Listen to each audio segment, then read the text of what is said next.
Beneath black water, something moves. It has the head of a great cat, a body armored in scales, and a ridge of dagger-like spikes running down the length of its spine. It does not surface. It rules the cold dark at the bottom of the lake, and the people who lived along those shores feared it more than anything in the sky above them. Here is the part that should stop you. The people who described this being could not dive. They had no equipment to reach the deep, no way to see what lived on the floor of a lake or the bottom of the ocean. And yet across the entire continent, from the Great Lakes to the Arctic to the rivers of the Southeast, they describe the deep in almost the same way: inhabited, ruled, and meant to stay closed. By the end of this video, I'm going to show you a pattern that connects these traditions to something written on the other side of the world, thousands of years earlier. And I'm going to leave you with the one question none of it answers. Stay with me, because that final piece is the strangest thing here. So let me frame the mystery plainly. How did people who could not physically reach the deep produce such detailed accounts of what lives down there? And harder than that, why do those accounts match across nations that never met, never traded, and never shared a language? I'm going to show you three things. First, the underwater panther of the Great Lakes, the most feared water being on the continent. Second, an Inuit goddess who does not just live in the sea, but rules everything beneath it. And third, a pattern that appears in cultures separated by oceans, a pattern about the deep that should not exist if these people never had contact. That third one is where this stops feeling like folklore and starts feeling like something else. Before we go further, if you find forgotten history like this as fascinating as I do, take 1 second and subscribe. It genuinely helps me keep researching stories that most channels will not touch. Now let me take you to the coldest, deepest lake in North America. Lake Superior is the largest freshwater lake in the world by surface area. It is deep enough to hold cities. It is cold enough that the water at the bottom never truly warms, and it is dark enough that the floor of it has never been part of the human world. For the Anishinaabe people who lived along its shores for thousands of years, that darkness was not empty.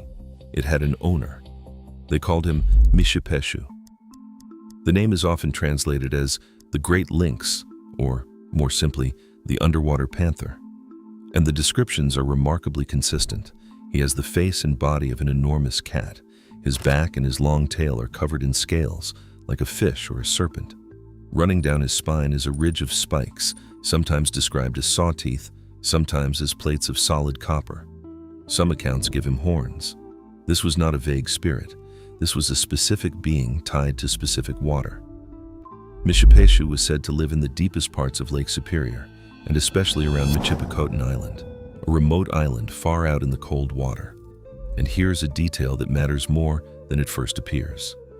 The Great Lakes region sits on top of some of the purest natural copper deposits on Earth. People had been mining that copper for thousands of years, long before Europeans arrived. And the Anishinaabe believed that the copper belonged to Mishipeshu. To take it without respect, without offering tobacco, without acknowledging the being who guarded it, was to invite disaster. When a canoe capsized in sudden water, when a man went through the ice, when a storm rose out of a calm afternoon and swallowed a boat, that was Mishipeshu. He was the master of the water and everything in it. He commanded the currents. He broke the ice under travelers. He controlled the storms that rose off the lake with no warning. And we know this is old, because we can still see him. On a cliff face at a place called Agawa Rock, on the eastern shore of Lake Superior, there are paintings. Ancient red ochre pictographs pressed onto the stone by Anishinaabe hands generations ago.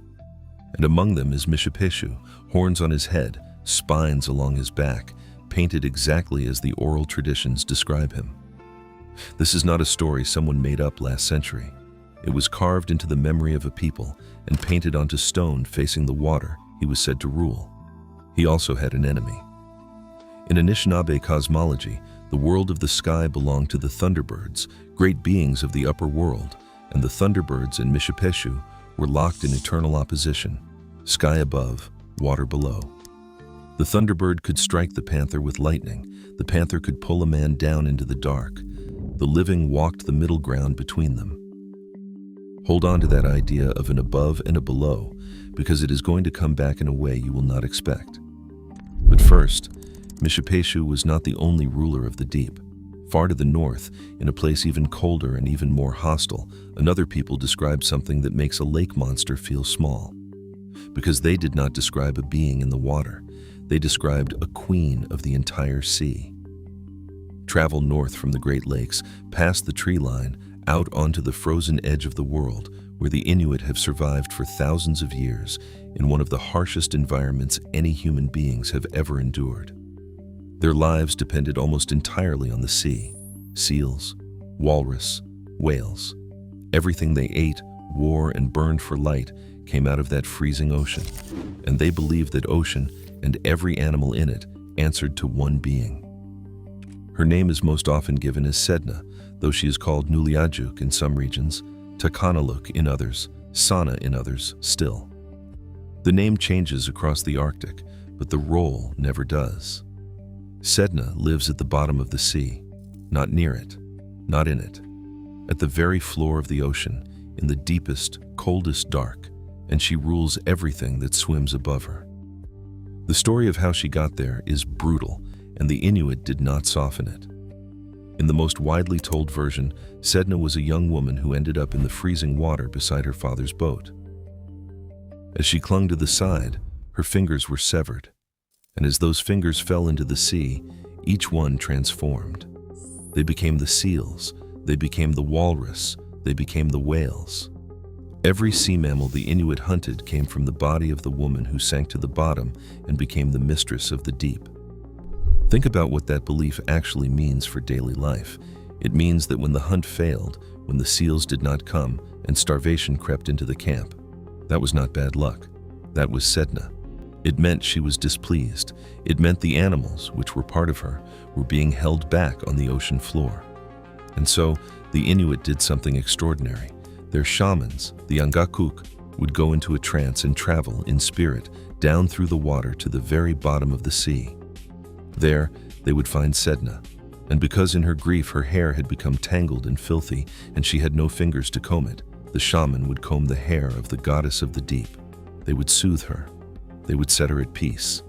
And if they succeeded, she would release the animals back up into the water, and the people would eat. Sit with the scale of that.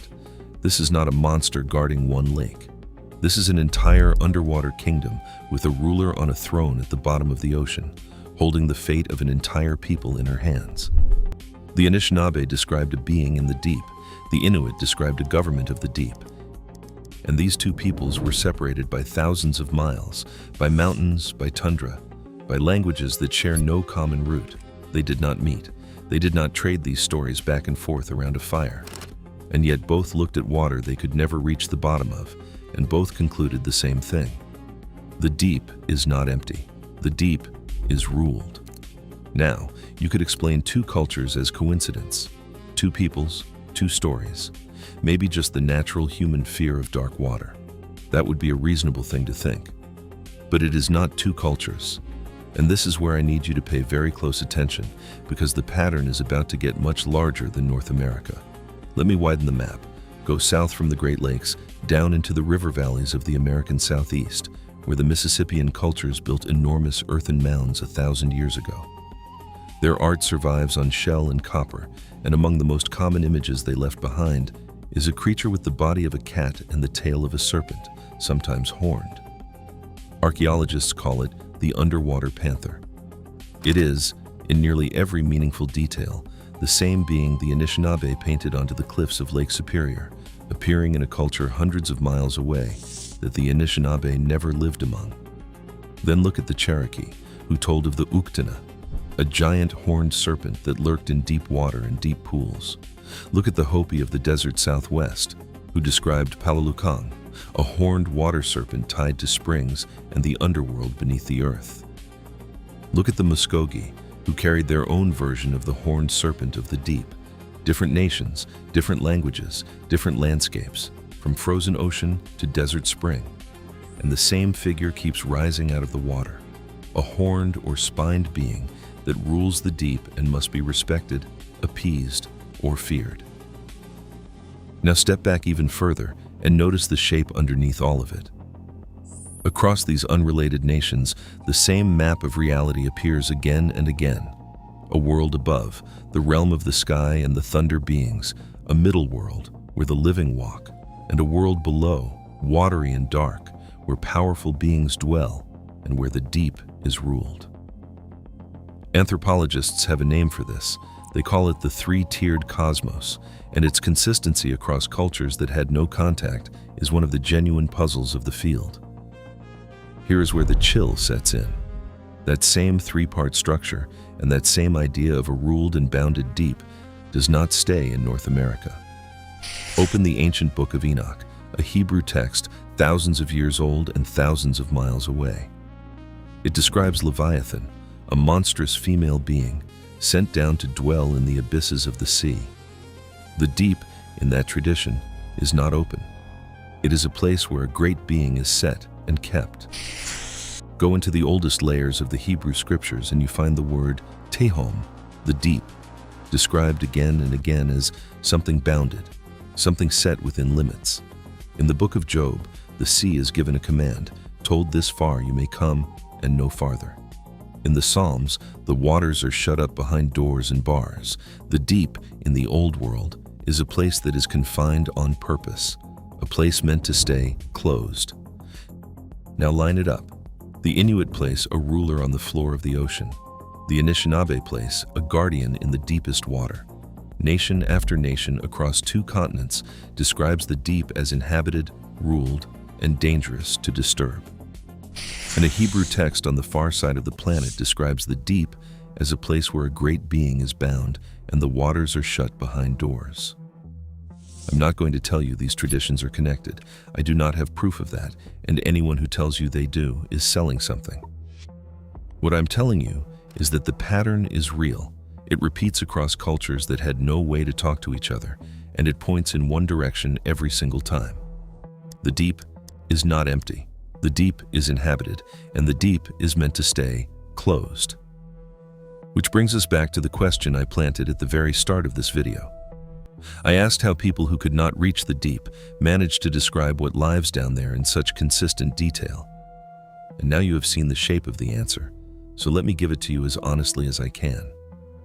Every one of these traditions, from the panther of Lake Superior to the queen at the bottom of the Arctic Sea to the bound Leviathan of the ancient text, describes the deep the same way, as a place that is occupied, as a place with a ruler or a guardian, and, most unsettling of all, as a place with a boundary, a line that is not supposed to be crossed, a door that is not supposed to be opened. These were not people writing fantasy for entertainment. These were people telling their children the truth as they understood it, about the world they lived in, about the water they fished, about the ice they crossed. And the truth they passed down, over and over, in isolation from one another, was that the water has a bottom and something lives there, and you leave it alone. We built submarines. We mapped the seafloor. We put cameras in trenches so deep that the pressure would crush a person instantly. And in a strange way, our own instinct has not changed at all. We still speak of the deep ocean as the last unexplored place on Earth. We still describe it as alien, as hostile, as a darkness we visit briefly and retreat from. The equipment changed. The feeling did not. Maybe all of these traditions are just what happens when human beings stand at the edge of dark water they cannot enter, and the mind fills the darkness with a ruler. That is the reasonable answer, and it may well be the true one. But it does not fully explain why the descriptions match so closely across so many peoples who never met, or why the same idea of a bounded deep surfaces in a Hebrew text older than any of them. That is the piece none of this answers. Not the folklore, not the archaeology, not the scholarship. Why so many separate peoples, looking at water they could never reach, all came back with the same warning. The deep is ruled. The deep is bounded. The deep is meant to stay closed. So I want to hear from you. Every culture on Earth has a version of the deep, and I have only shown you a handful. Which one did your own culture or your own ancestors describe? Tell me the name of the being at the bottom of your water in the comments, because I read them, and I'm collecting them for what comes next. If this pattern moved something in you, the next investigation is already waiting, and it goes somewhere even stranger. I will see you down there.